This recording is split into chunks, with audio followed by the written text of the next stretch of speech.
2-week, 4-week, 6-week auction campaigns. What is the best? Stay tuned.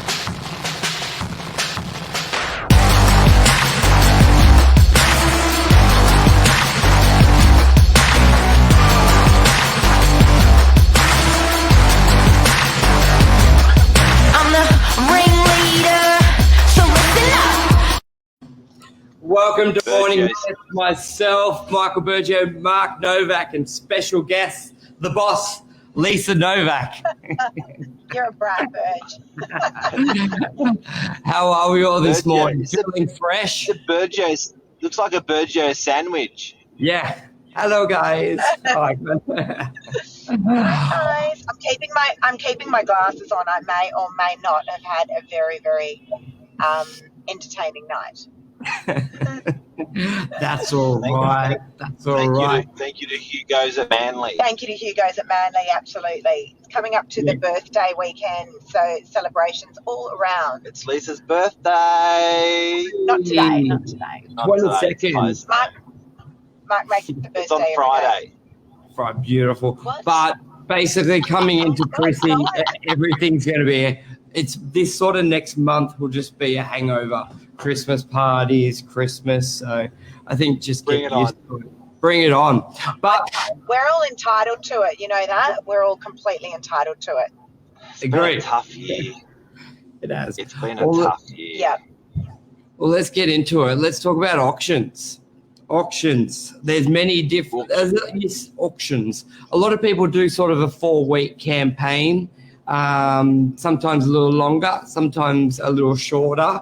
What do you guys? Hey, Christy. G'day, Luke. What do you guys reckon about auctions with the timing? When you do one, do you like doing a 4-week campaign, 2 or 6? Okay, so look, I personally as an agent don't do a huge amount of auctions. As many people know, I do a lot of pre-market sales, which incidentally is quite similar to what the industry has been doing for many years, pre-auction selling, right? But auction has always been given industry-wide. I think the stock standard time frame for auction is 4 weeks.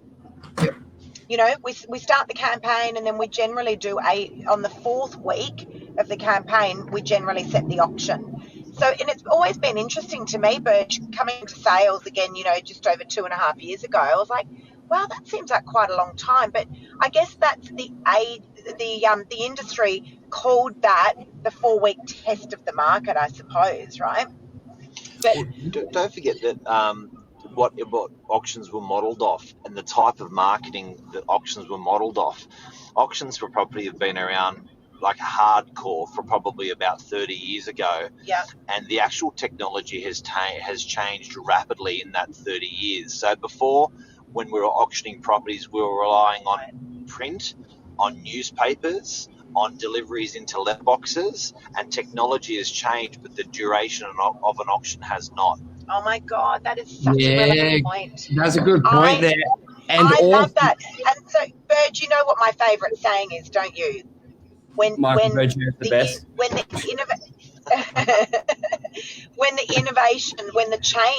rate of change on the outside of your industry is exceeding the rate of change on the inside of your industry, you're in trouble.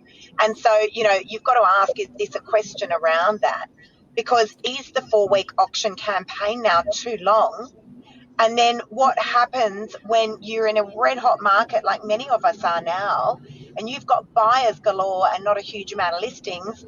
You can't expect hot buyers to hold on for 4 weeks because you're doing an auction.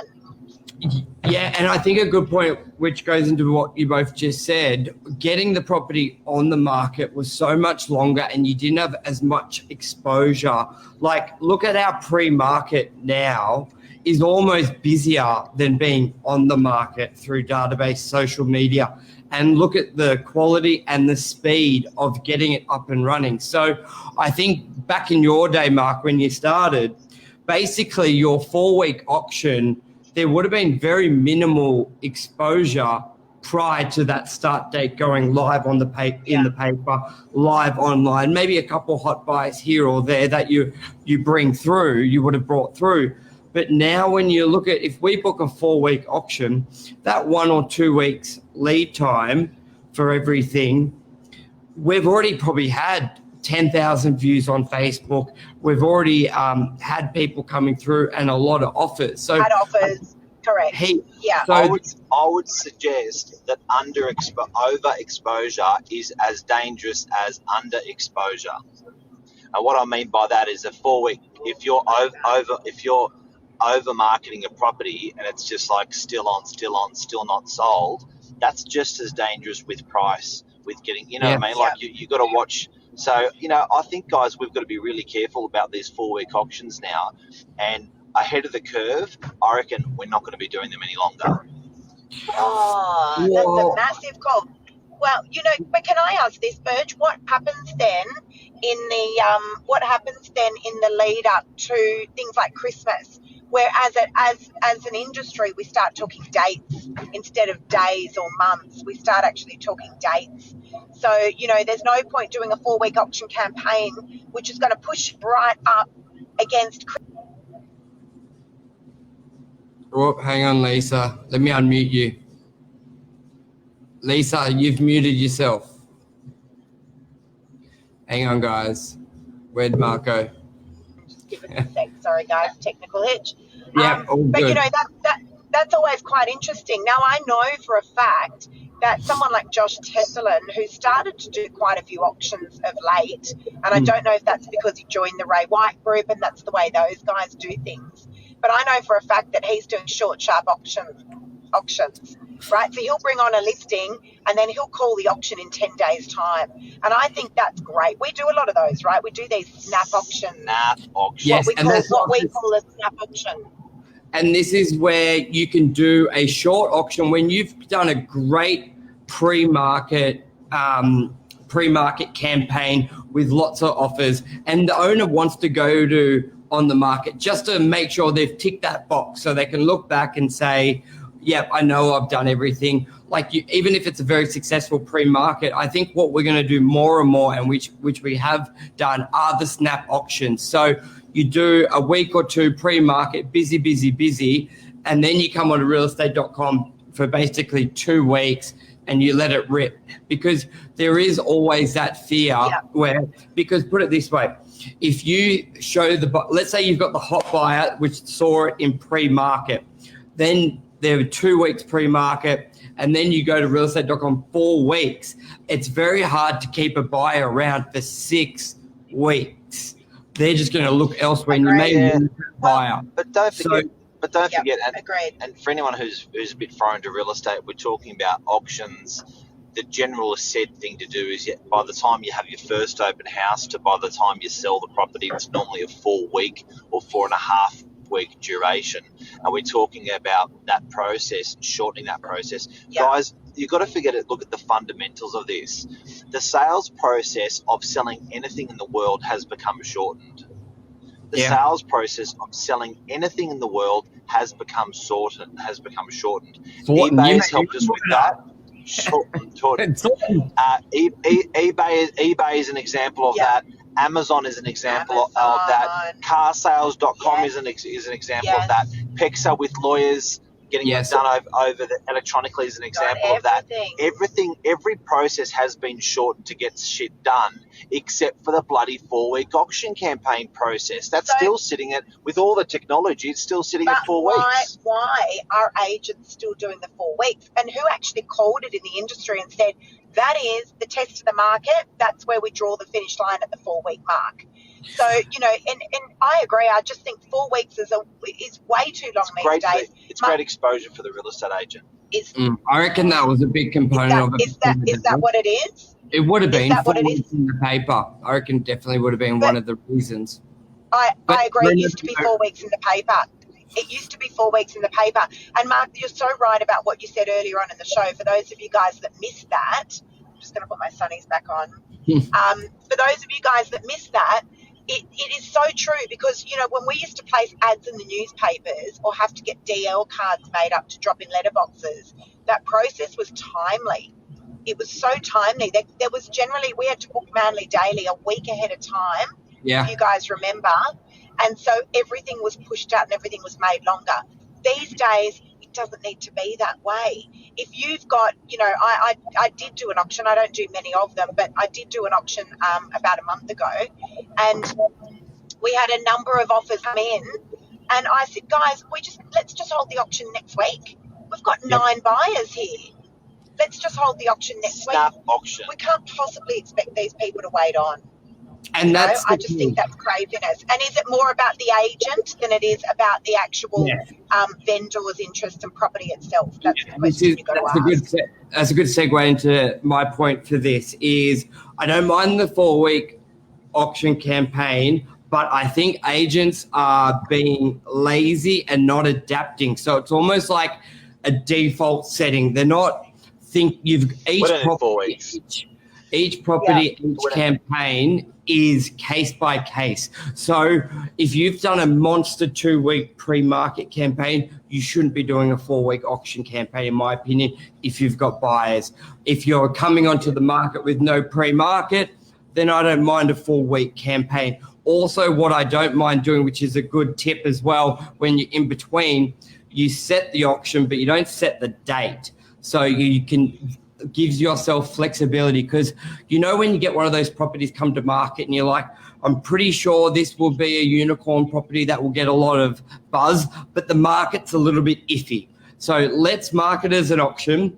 Let's see what the activity is like within the first 2 weeks, and we may do it the following week, or we may drag it out longer. It's about agents being adaptable, reading the play campaign to campaign. I see too many agents where they put Burge, you just nailed it. Yeah. No, you just nailed it right there. Because as an industry, we've got to make sure that we're adapting and giving the right medicine to our vendors that's required to get the successful campaign done. Whatever that might be. If it's a pre-market offer and it's going to knock their socks off, good and well, advise them, right? Cook Street, Forestville, there's a prime example. I had offers come in pre-market. They were good. I didn't think they were amazing. I felt there was going to be more out there for the vendor. I advised them, let's get onto the portals. I reckon we're going to get even more interest. That's exactly what we did, and we did.